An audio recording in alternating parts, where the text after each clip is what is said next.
Ayub dekat dengan Tuhan. Ada sesuatu warisan yang dia boleh berikan kepada anak-anaknya. Inilah godly man. Inilah orang-orang yang kalau saya boleh katakan pria yang sejati. Orang-orang yang laki-laki yang sejati adalah laki-laki yang begitu dekat dengan Tuhan. Yang mengerti akan kehendak dan rencana daripada Tuhan. Laki-laki yang sejati seperti tadi saya katakan bukan orang yang macho. Tetapi orang yang macho di dalam apa? Firman Tuhan. Yang mengenal akan firman Tuhan, yang mengerti akan firman Tuhan, yang berjalan sesuai dengan firman Tuhan. Seringkali kita memikirkan akan suatu warisan yang berupa akan materi. Mungkin kita akan berikan kepada anak-anak kita. Tetapi Ayub mewariskan yang lebih baik daripada hal-hal materi. Dia mewariskan pengenalan dia dengan Tuhan. Dia menceritakan begitu dekat dia dengan Tuhan. Di dalam ayat yang kelima yang tadi kita baca di dalam pasal yang pertama. Dia pun menjadi imam setiap kali anaknya pulang party. Dia izinkan anaknya party, tentunya bukan party yang sembarangan. Berapa banyak katakan amin.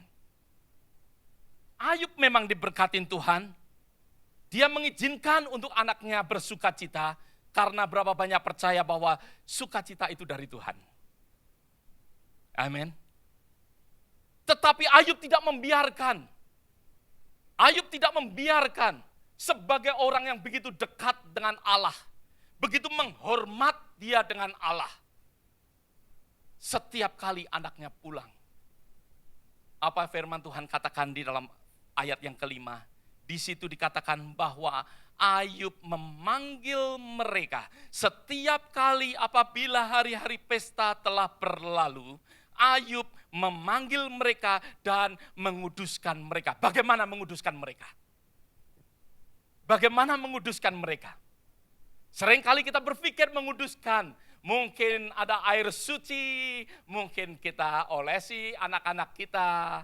Mungkin dengan minyak, kita mungkin mengolesin. Ya, sepertinya menguduskan.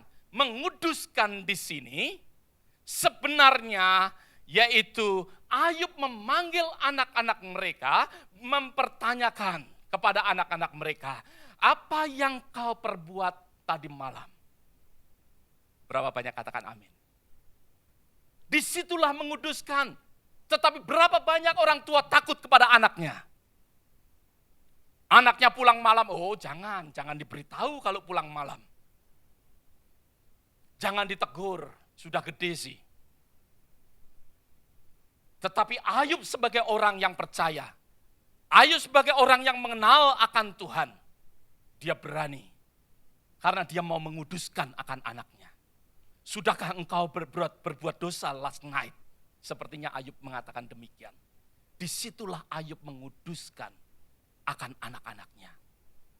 Dia memberikan suatu kesempatan untuk berbincang dengan anaknya. Supaya anaknya tidak menyimpang ke kanan dan ke kiri. Tetapi saudara, saya sangat menyesal kalau ada orang tua yang takut dengan anaknya. Saya sangat menyesal kalau ada orang tua yang mana anaknya yang masih kecil-kecil kita sudah ketakutan. Kita harus berani ataupun bisa menguduskan akan anak-anak kita. Berapa banyak saya ingin berbicara sekaligus sekalian. Berapa banyak seringkali kita izinkan anak-anak tidak menghormat akan rumah Tuhan. Saya rindu untuk kita bisa mengajarkan anak-anak kita untuk menghormat akan rumah Tuhan. Gereja kita di Dallas, saya tidak se-ekstrim itu, tetapi saya hanya ingin memberikan sesuatu pengertian bagaimana kita mengambil suatu hikmah yang baik untuk menghormat akan rumah Tuhan. Gereja kita di Dallas dulu pernah pinjam salah satu gereja, di mana saat kita mau sewa gereja itu, tidak diizinkan anak-anak kecil naik ke mimbar. Karena mereka percaya bahwa ini adalah tempat-tempat yang holy. Tidak sembarangan anak kecil boleh mainan, boleh ya semuanya pegang dan lain sebagainya. Sekali lagi saya tidak se-ekstrim itu. Tetapi kita ingin mengambil suatu hikmah, yaitu mari kita ajarkan anak-anak untuk menghormat akan kebaktian, menghormat akan firman Tuhan, menghormat akan hadirat daripada Tuhan. Penting untuk kita mengajarkan kepada anak-anak kita.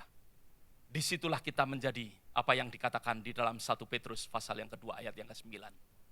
Kamulah imamat-imamat yang rajani. Saudara dan saya menjadi imamat-imamat yang rajani. Karena kita bisa menguduskan akan anak-anak kita. Memberitahukan akan anak-anak kita, Ayub di situ menguduskan akan anak-anaknya. Dan keesokan harinya, dikatakan keesokan harinya, pagi-pagi Ayub bangun. Pagi-pagi Ayub bangun. Kalau last time saya katakan bahwa wanita-wanita bijak bangun, laki-laki pun juga katakan bahwa pria-pria bijak juga bangun pagi. Jangan izinkan kalau istri yang menyediakan akan mungkin ya menyediakan makanan untuk kita nanti baru bangun. Kalau istri sudah menyediakan makanan, "Pak, bangun, Pak. Ini susu, Pak." Enggak ada bedanya papa sama anak. Ya. Maka dari itu mari saudara, saya challenge, Ayub bangun pagi-pagi dia berdoa kepada Tuhan.